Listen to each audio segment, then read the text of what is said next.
Hello दोस्तों, कैसे आप सब। जीके विद बंसल चैनल में आपका फिर से स्वागत है। आज मैं आपको एक नई टॉपिक के बारे में बताऊंगा। कॉन्स्टिट्यूशन ऑफ इंडिया, भारत का संविधान का निर्माण कैसे हुआ, कब हुआ, कितनी समितियां थी और किसके कैसे हुआ, मैं आपको सारी जानकारी देता हूं। मेरे साथ बने रहो या पढ़ना चालू कर दो। संविधान सभा, संविधान सभा, भारतीय संविधान सभा का गठन 1946 में जुलाई 1946 में भारतीय संविधान सभा का गठन जुलाई 1946 में कैबिनेट मिशन जो कि 1946 में भारत आया था, इसकी संस्तुतियों के आधार पर संविधान सभा का गठन किया गया था जुलाई 1946 में। और ये कैबिनेट मिशन क्या था? ये ब्रिटेन के जो प्रधानमंत्री थे उस वक्त, कौन थे? क्लीमेंट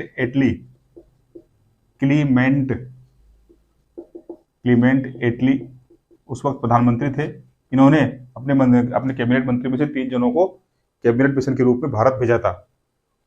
वो 3 जने कौन थे?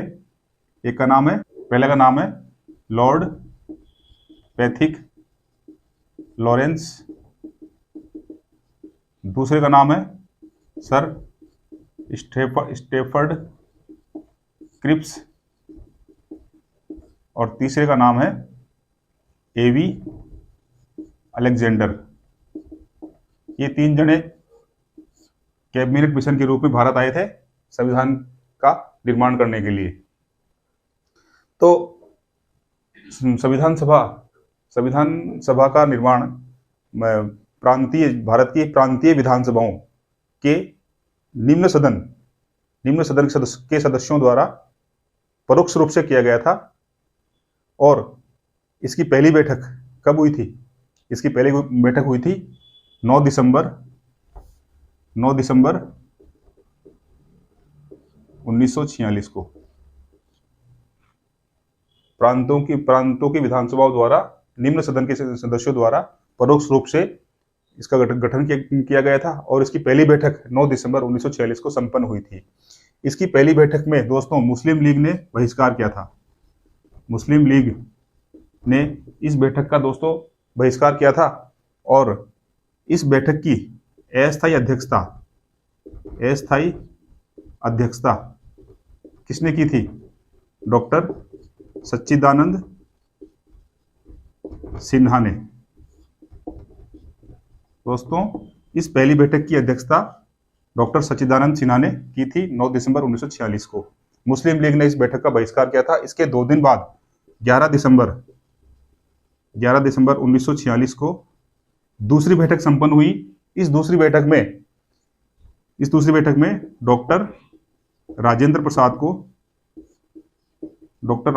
को संविधान सभा का स्थायी अध्यक्ष चुन लिया गया। 11 दिसंबर 1946 को दूसरी बैठक में डॉक्टर राजेंद्र प्रसाद को सर्वसम्मति से संविधान सभा का स्थायी अध्यक्ष चुन लिया गया। इसके बाद दोस्तों डॉक्टर भीमराव अंबेडकर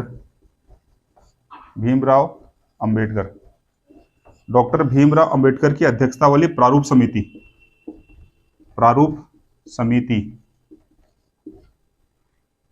डॉक्टर भीमराव अंबेडकर की अध्यक्षता वाली प्रारूप समिति में कितने सदस्य थे?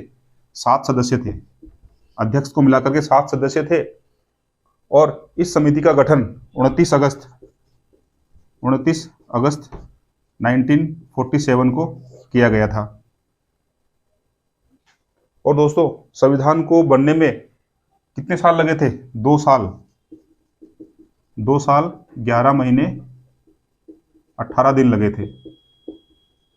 2 साल 11 महीने 18 दिन लगे थे। और डॉक्टर भीमराव अंबेडकर को क्या कहते हैं? संविधान का जनक भी कहते हैं। डॉक्टर भीमराव अंबेडकर को संविधान का जनक भी कहते हैं। संविधान को बनने में, निर्माण होने में कुल 2 साल 11 महीने 18 दिन लगे थे। और दोस्तों 26 नवंबर 26 नवंबर 1949 को संविधान सभा के अध्यक्ष के हस्ताक्षर के द्वारा इसको हस्ताक्षर के बाद इसको पूर्ण रूप से अंगीकृत कर लिया गया था। अंगीकृत कर लिया गया मतलब स्वीकार कर लिया गया, लागू नहीं हुआ, ये अभी अंगीकार कर लिया गया। संविधान सभा के अध्यक्ष के द्वारा हस्ताक्षर से 26 नवंबर 1949 को इसको अंगीकृत कर लिया गया था। उसके 2 महीने बाद 26 जनवरी 1950 को गणतंत्र दिवस के अवसर पर इसको पूर्ण रूप से घोषित कर दिया, लागू कर दिया। और दोस्तों, जब संविधान लागू हुआ था इसमें कितने आर्टिकल थे?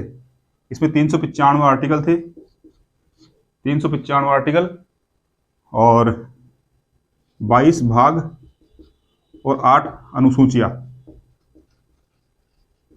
जब संविधान बना तो उसमें 395 आर्टिकल, 22 भाग और 8 अनुसूचियां थी। और वर्तमान संविधान में 8 अनुसूचियों के स्थान पर अनुसूचियों की संख्या बढ़ा करके 12 कर दी गई है। और दोस्तों, प्रस्तावना जो होती है, संविधान की जो प्रस्तावना है, संविधान की प्रस्तावना को संविधान की कुंजी भी कहा जाता है। संविधान की प्रस्तावना को संविधान की कुंजी भी कहा जाता है। और दोस्तों, एक बात मैं आपको बताऊं, संविधान में जो शब्द जोड़े गए हैं, कौन कौन से शब्द जोड़े गए हैं मैं बताता हूं आपको। समाजवादी, पंथ निरपेक्ष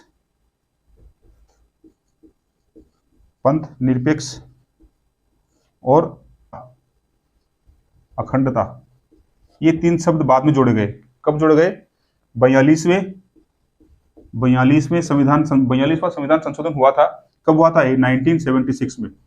जब 1976 में 42वां संविधान संशोधन हुआ, उस वक्त अपने संविधान में की प्रस्तावना में समाजवादी, पंथ निरपेक्ष और अखंडता 3 शब्द जोड़े गए थे।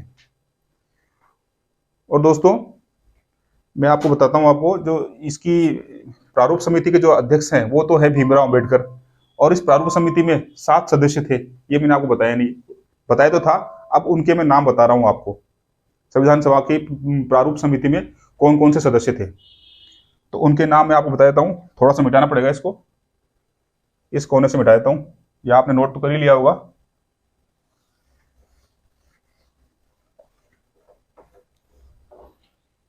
प्रारूप समिति में 7 सदस्य थे। पहला तो आप जानते हो, भीमराव अंबेडकर अध्यक्ष थे, वो भीमराव अंबेडकर साहब। और दूसरे व्यक्ति का नाम है अल्लादी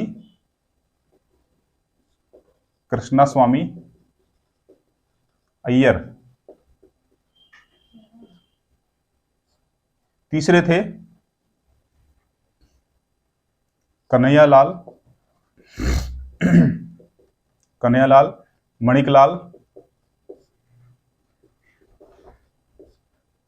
मणिकलाल मुंशी। तीसरे का नाम है एन गोपाल स्वामी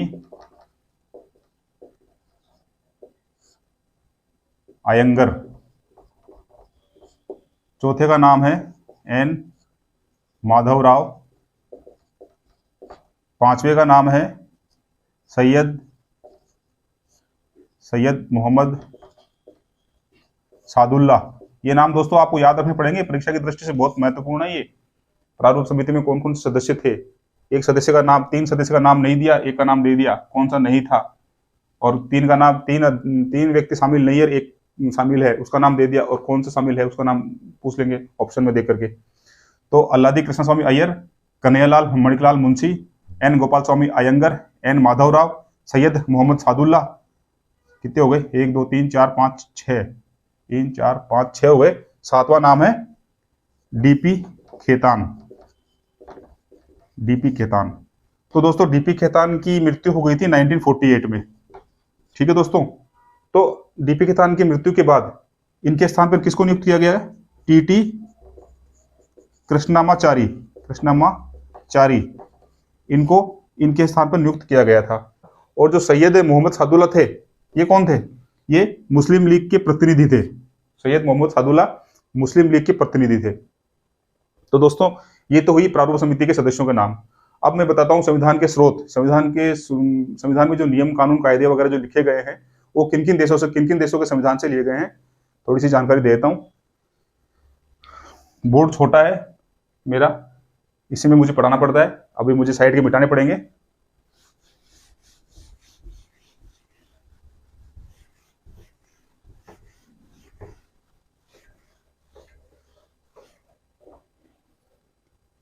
सबसे पहले है संविधान के स्रोत किन किन देशों से लिए गए। ब्रिटेन से संविधान में क्या क्या लिया गया दोस्तों? संसदीय प्रणाली, एकल नागरिकता,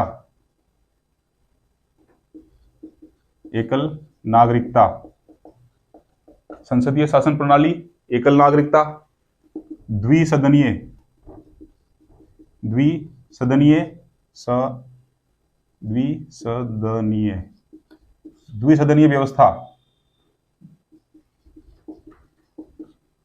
व्यवस्था, विधि निर्माण। ये जो प्रावधान है ये ब्रिटेन से लिए गए अपने संविधान में। दूसरा नाम आता है अमेरिका। अमेरिका से क्या क्या लिया गया दोस्तों? अमेरिका से प्रस्तावना ली गई और सुप्रीम कोर्ट का गठन और उसकी शक्तियां, सुप्रीम कोर्ट का गठन और उसकी शक्तियां, प्रस्तावना, न्यायिक पुनरावलोकन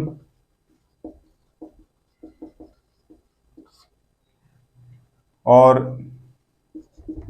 राष्ट्रपति पर महाभियोग। दोस्तों ये भी अमेरिका से लिया गया है। राष्ट्रपति पर महाभियोग और एक उपराष्ट्रपति का जो पद होता है, उपराष्ट्रपति का पद जो होता है उसका जो प्रावधान है, बनने की प्रक्रिया है, वो भी अपने अमेरिका के संविधान से ली गई है। उसके बाद दोस्तों कनाडा से क्या क्या लिया गया है? संघात्मक व्यवस्था। ये सब दोस्तों आपको पूरी याद करनी पड़ेगी, आपको कौन से देश से क्या क्या लिया गया है। संघात्मक व्यवस्था और एक है अविशिष्ट शक्तियों का केंद्र के पास होना, बहुत इंपॉर्टेंट है। अविशिष्ट शक्तियों का केंद्र के पास होना,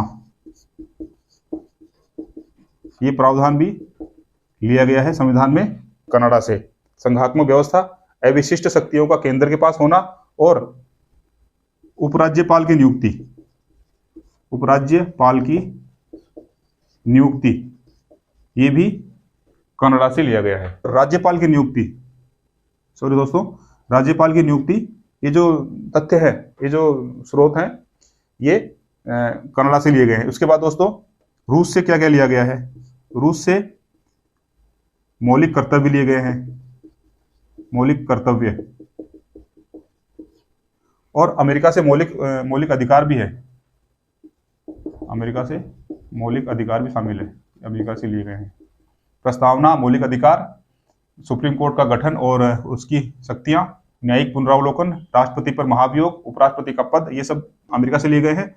कनाडा से संघात्मक व्यवस्था, अविशिष्ट शक्तियों का केंद्र के पास होना और राज्यपाल की नियुक्ति, ये सब कनाडा से लिए गए हैं। रूस से मौलिक कर्तव्य लिए गए हैं। और फ्रांस से क्या क्या लिए गए हैं? फ्रांस से गणतंत्र व्यवस्था ली गई है। गणतंत्र व्यवस्था जो होती है भारत में, वो व्यवस्था फ्रांस से ली गई है। कनाडा, रूस, फ्रांस, और एक नाम है जर्मनी से क्या लिया है दोस्तों? जर्मनी के संविधान से क्या लिया गया है? आपातकाल यानी इमरजेंसी, ये जर्मनी के संविधान से लिया गया है। उसके बाद दोस्तों दक्षिण अफ्रीका, साउथ अफ्रीका से क्या लिया गया है? संविधान में संशोधन की जो प्रक्रिया होती है वो दक्षिण अफ्रीका से ली गई है। संविधान संशोधन। संविधान संशोधन की प्रक्रिया दक्षिण अफ्रीका से ली गई है। जर्मनी हो गया, जर्मनी से आपातकाल, फ्रांस से गणतंत्र व्यवस्था, रूस से मौलिक कर्तव्य, कनाडा से ये। और दोस्तों ऑस्ट्रेलिया से क्या क्या लिया गया है? ऑस्ट्रेलिया से मैं बताता हूँ, कोने में जगह है ये बताता हूँ। ऑस्ट्रेलिया से क्या क्या लिया गया है? एक तो लिया गया है प्रस्तावना की भाषा, प्रस्तावना की भाषा। प्रस्तावना तो ली गई है अमेरिका से और प्रस्तावना की भाषा ली गई है ऑस्ट्रेलिया से। समवर्ती सूची, समवर्ती सूची, समवर्ती सूची और प्रस्तावना की भाषा, समवर्ती सूची। केंद्र और राज्यों के बीच संबंध, केंद्र राज्य के बीच के संबंध, ये तीन चीजें ऑस्ट्रेलिया से ली गई है। प्रस्तावना की भाषा, समवर्ती सूची, केंद्र राज्यों के बीच जो संबंध होते हैं वो नियम कानून कायदे ऑस्ट्रेलिया के संविधान से उठा करके भारत के संविधान में लागू किए गए हैं। ये दोस्तों कुछ कुछ विशेष देश है जिनसे लिए गए संविधान के स्रोत लिए गए, मैंने आपको बता दिया है।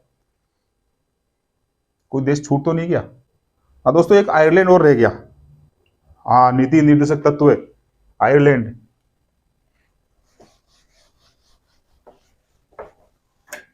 आयरलैंड के संविधान से क्या क्या लिया गया? आयरलैंड जो देश है उसके संविधान से क्या क्या लिया गया? उससे लिया गया एक तो नीति निर्देशक सिद्धांत, नीति निर्देशक सिद्धांत लिया गया। राष्ट्रपति का निर्वाचन,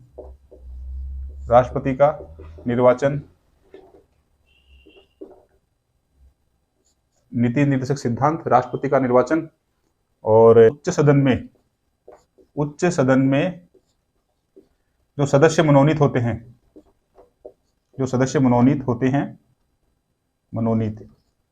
उच्च सदन के में सदस्य जो मनोनीत होते हैं उनकी प्रक्रिया, उच्च सदन में सदस्य मनोनीत करते हैं, वो भी आयरलैंड के संविधान से ली गई है। नीति निर्देशक सिद्धांत, राष्ट्रपति का निर्वाचन, उच्च सदन में मनोनीत सदस्यों की प्रक्रिया का प्रावधान भी आयरलैंड के संविधान से लिया गया है। दोस्तों ये तो हुए संविधान के स्रोत। अब मैं आपको बताता हूं नेहरू जी द्वारा उद्देश्य संकल्प में जो आदर्श प्रस्तुत किए गए हैं उन्हीं को संविधान की उद्देशिका में शामिल किया गया है। वो मैं आपको बोलता हूं, सुनिएगा। हम भारत के लोग भारत को एक संपूर्ण प्रभुत्व संपन्न समाजवादी पंथ निरपेक्ष लोकतंत्रात्मक गणराज्य बनाने के लिए तथा उसके समस्त नागरिकों को सामाजिक, आर्थिक और राजनीतिक न्याय, विचार, अभिव्यक्ति, विश्वास, धर्म और उपासना की स्वतंत्रता, प्रतिष्ठा और अवसर की समता प्राप्त कराने के लिए तथा उन सब में व्यक्ति की गरिमा और राष्ट्र की एकता और अखंडता सुनिश्चित करने वाली बंधुता बढ़ाने के लिए दृढ़ संकल्प होकर अपनी संविधान सभा में आज दिनांक 26 नवंबर 1949 मिति मार्गशीर्ष शुक्ला सप्तमी संवत 2006 विक्रमी को एतद द्वारा इस संविधान को अंगीकृत, अधिनियमित और आत्मार्पित करते हैं।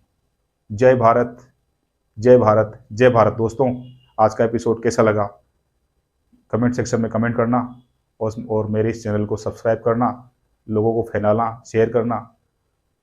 इसके अलावा तो दोस्तों क्या बोलूं, जय हिंद, जय भारत।